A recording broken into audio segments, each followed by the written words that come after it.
सबरी की निष्ठा के आगे श्री रामचंद्र को आना था। जूठी बेरों में प्रेम बिना पाकर बैकुंठ दिलाना था। ये संकल्प था सबरी का कि भगवान को मेरे निवास पर आकर मुझे बैकुंठ ले जाना होगा। ये मेरा प्रेम है, मेरी भक्ति है। जब तक वो नहीं आएंगे तब तक मेरा संकल्प चलता रहेगा। मंथरा ठान ले अब भी तो राजा का तिलक नहीं होगा। स्त्रियों का ये भी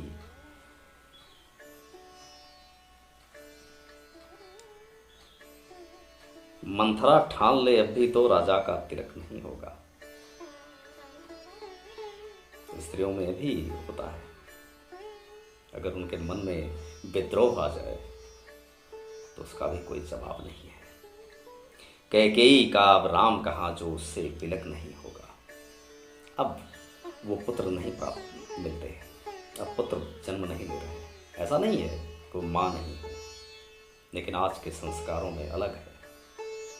रामचंद्र जी ने सीधे अपनी माँ को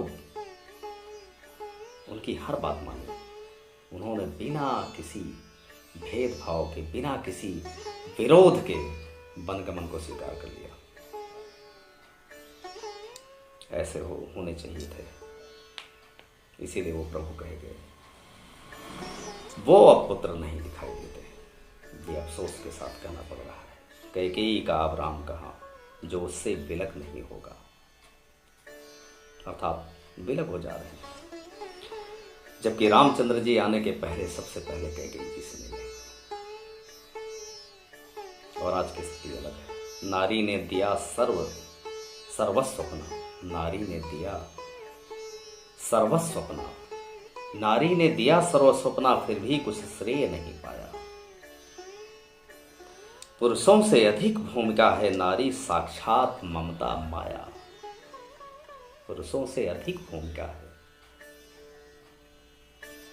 नारी, साक्षात ममता माया। बेटों ने खंड खंड बांटा, पर मां का प्रेम चिरस्थायी। बेटों ने खंड खंड बांटा। आज की परिस्थितियों में बहुत दुख के साथ कहना पड़ रहा है कि एक माँ कई बच्चों को पाल लेती है, लेकिन कई बच्चे मिलकर एक माँ को पालने में अक्षम पाए जा रहे हैं। बहुत दुखद है। बेटों ने खंड खंड बांटा, पर माँ का प्रेम चिरस्थायी। अगणित योद्धाओं को जन्मा, आई हिस्से में तन्हाई। ये वही माँ है जिसने अनेक योद्धाओं को इस धरती पर उतारा है। लेकिन जब बेटे सक्षम होते हैं, जब उनको ज़रूरत होती है अपने बेटों की, तो माँ का साथ कोई नहीं देता। ये बहुत ही दुखद है। नारी ने राम कृष्ण जन्मा, अर्जुन दुर्योधन द्रोण आदि। नारी ने राम कृष्ण जन्मा, अर्जुन दुर्योधन द्रोण आदि। चाणक्य सुदामा दधीच भी, हनुमान बलि परशुराम आदि। चाणक्य सुदामा दधीच भी, हनुमान बलि परशुराम आदि। ऐसे महापुरुषों का जन्म माँ की कोख से हुआ है। माँ की यह सृष्टि अकल्पनीय, माँ की यह सृष्टि अकल्पनीय, ब्रह्मांड कोटि विस्तार अनंत। श्रद्धा अर्पित कर सकूं अगर, लेखनी अमर हो दिक दिगंत। लिखा नहीं जा सकता। अगर मैं सच में श्रद्धा अर्पित कर सकता हूं ऐसी शक्ति को, मां की शक्ति को, तो मेरी यह लेखनी अमर हो जाएगी। इसमें इतना दम नहीं, शब्दों में दम नहीं, लेखनी में दम नहीं कि मां के इस रूप को मां की व्याख्या कर सके। ये किसी भी लेखनी में दम नहीं।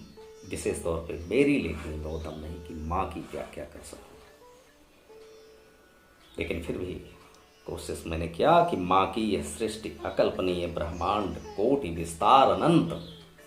पता नहीं कहाँ कहाँ माँ की यह सृष्टि सृजन फैला हुआ है पूरे संसार में, अनंत में, जिसके बारे में हमें जानकारी नहीं। जो भी सृजन हुआ है वो माँ की कोख से हुआ है।